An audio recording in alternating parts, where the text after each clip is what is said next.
Hello, hello, and greetings, my friends. Welcome to Lesson 10 in Seow's A Grammar for Biblical Hebrew, page 104, Lesson 10.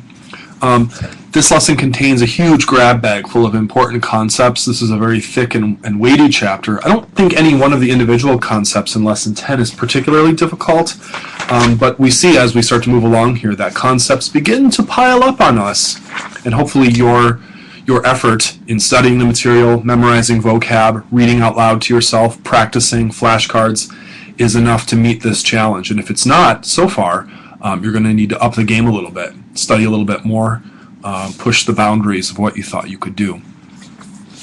Lesson 10 begins with an explanation of what we might call demonstratives, a word that points to something else, a word like this, that, these, those. Okay. Page 104, middle of the page, he's got a little three-word chart which gives three very common demonstratives. Ze, this, masculine singular. Zoth, feminine singular, this. Or ele, common plural, these. Okay? How do you use these babies? Well, look at the chart on the bottom of page 104. Kind of like you use the adjective. Ha'ish hatov, the good man. Ha'ish hazeh, this man. Ha'isha hatova, the good woman. Ha'isha hazoth, this woman. Ha'anashim hatovim, the good men. Ha'anashim ha'ele, these men. Asher anochi ha'devarim ha'ele, from the Shema. Ha'devarim ha'ele, these words. Okay. Ha'nashim ha'tovoth, the good women. Ha'nashim ha'ele, these women. Okay. So you see that the demonstratives come after the noun to which they refer, or which they go with. Page 105, he's going to give some examples from the Bible. Those are always fun. Deuteronomy 4:6, Hagoy hagadol hazeh, this great nation, the great, the this. Okay, it all goes together, this great nation. Jeremiah 22:8, La'ir hagedolah hazoth, to a city, the great, the this, to this great city. Do you see my pattern in translating these? I translate it in a really wooden way, word for word, and then we go back and smooth it out. Genesis 41:35, Hashanim, Hatovoth, Habaoth, Ha'ele. The years, the good, coming, the ones coming, the these, okay? These coming good years. These good years which are coming, okay? Habaoth there, the verbal element there, the participle. You can also get an example like Jeremiah 33:15, down just a bit. Bayamim hahem uva'eth hahi. In the days, them, and in the time that. In those days and at that time. Okay. The demonstrative, this is point number 2 on page 105, can also be used as a pronoun. So, hu ha'ish, down in the chart there, hu ha'ish, he is the man. Ze ha'ish, this is the man.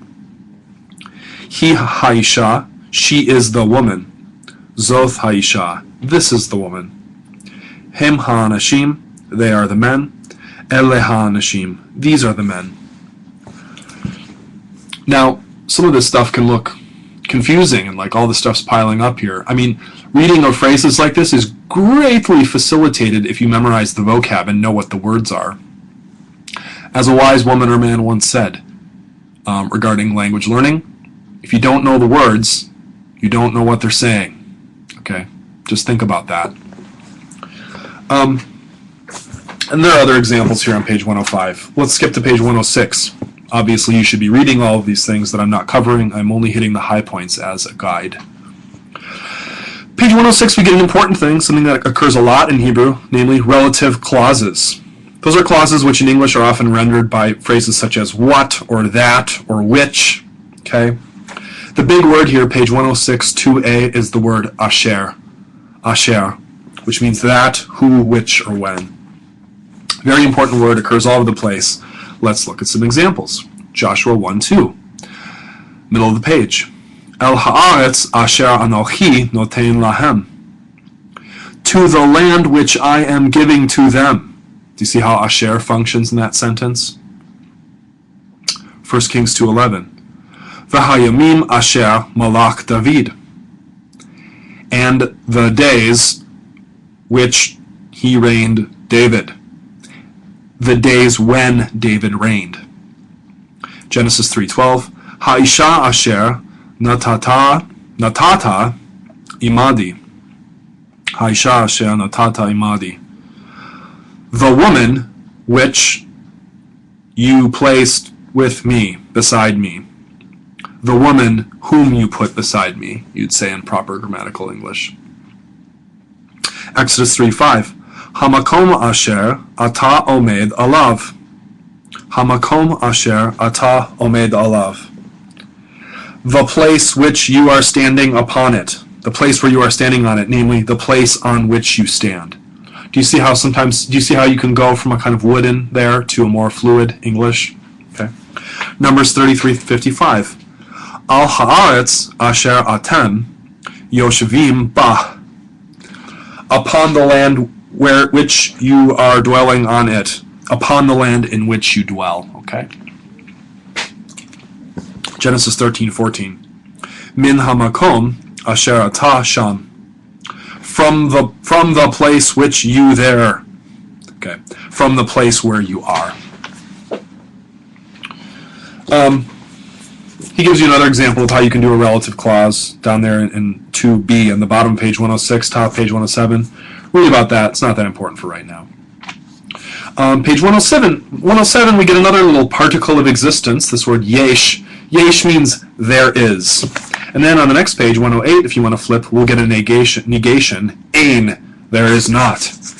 If you can memorize the words yesh, there is, and ein, there is not, it'll be pretty clear how to translate a phrase. Let's just use one example of each. First on page 107, 3a. Page 107, 3a. Yesh navi beYisrael. Yesh navi beYisrael. There is a prophet in Israel. 2 Kings 5:8. Okay? So that's pretty simple. How about on the next page? You get this particle of negation. Let's look at a simple answer. Page 108, 4a, Genesis 31:50. Ein ish imanu. Ein ish imanu. There is no man with us. Okay. Remember, im means with, and with the suffix nu there. Nu is the first common plural suffix, so imanu, with us. I mean, just the phrase ish imanu would mean a man with us, but you put ein in front of it. There is no one with us. Okay. Lower down on page 108, number 5, you get a little comparison of how the negation word lo, which also means no or not, functions vis-a-vis ein. In other words, 108.5a, page 108.5a, as Seow explains, the negative particle ein typically negates a verbless clause, and usually lo goes along with verbs. So take Exodus 5:10 for example. Eineni noten lachem teven. There will be not from me giving to you straw. Okay, so ein, you can even put a suffix on the word ein. I'm not going to give you straw, mean Pharaoh. And you can use lo for various kinds of verbal clauses, or to even negate a single word. Deuteronomy 32:21 near the bottom of the page. Lo el, not God. Velo hakam, not wise. In modern Israeli Hebrew, to say the word no, you say lo. And yesh means yes. Okay. Page 109, all the way on to page 111, takes us into the world of interrogative clauses. How do you do a question in Hebrew? That's what he means by interrogative clause. Questions. Page 109 begins an introduction to that. I want you to read that very carefully with all the examples. There are various ways. I just want to review them with you, and we'll get used to these as we go. Questions are often not indicated with any special word or way in a text. Sometimes it just must have been a way that the person had to intone the thing they say. So, 2 Samuel 18:29, page 109, 6a. Page 109, 6a, 2 Samuel 18:29. Shalom lanar. Peace to the boy. Well, you'd really say it like this. Shalom lanar. Is the boy well? Okay. Often, though, questions, this is letter B on page 109, 1, 2, 3, and 4. Most frequently, though, questions are introduced by a prefixed ha. Okay. And it kind of looks like this. And it's a ha that has a kind of compound shava with it. So that's one way you can tell it apart from some of the other ha's we've found. So Genesis 43:7. This is number 6b1. Hayesh lachem ach. There is to you a brother. Yesh, there is. Except the ha, the interrogative hey, which turns it into a question. Is there to you a brother? Ecclesiastes 11:6. Hazeh ozeh. Whether this or that? It would just be this or that, ze ozeh, except you got the ha there. Sometimes that ha can be just a hey with a patak, as in 6b2 before a guttural. Ata Yoav. You are Joab. You put the ha in the front. Ha ata Yoav. Are you Joab? And then he gives some more examples. So the interrogative hey, okay, is one way of marking a question. You can also do it on page 109, C down there, by the personal interrogative pronoun me. Me, which means who. So you get the rhyme, who is he is she, me is who. Get it? The pronoun who, it means he. The pronoun he means she.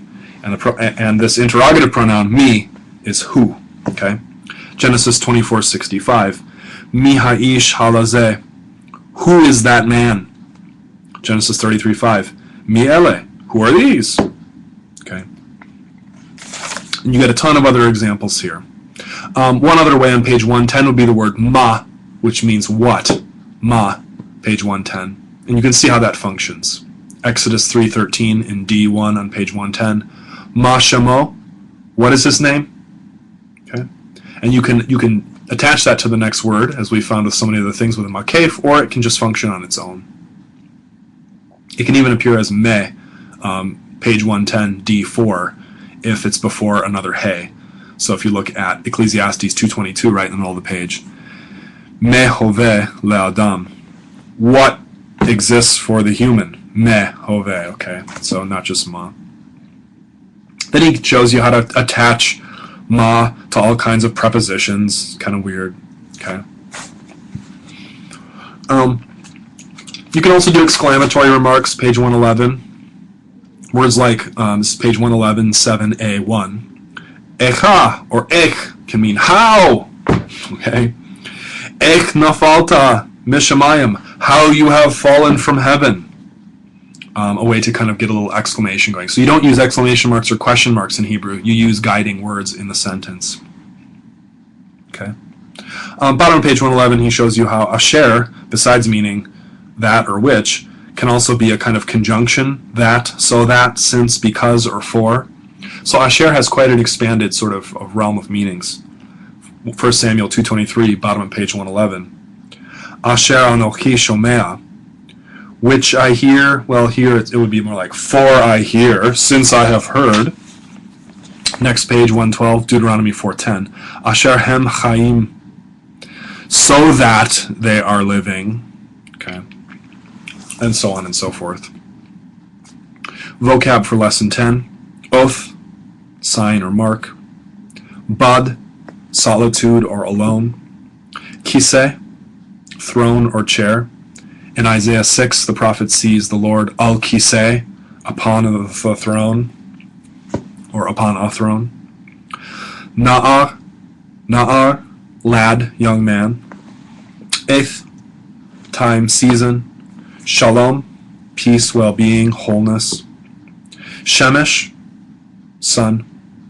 Torah, instruction or law, related to the verb yara, which means to teach or instruct or to cast. Now we get some more verbs. Notice the verbs have been piling up even though we haven't really dealt with verbs yet. See, I was getting us ready for that important verbal moment. Baka, weep. Bara, create.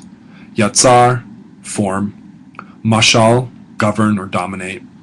Nafal, fall. Shachav, to lie down. Or just lie down, okay? And then you get some adverbs. Gam, also, even, moreover. Madua, why. Od, still, yet, again. Po, here. And sham, there. And also the word ki, a conjunction meaning for, because, indeed, surely, when. Okay? Work hard to memorize these things.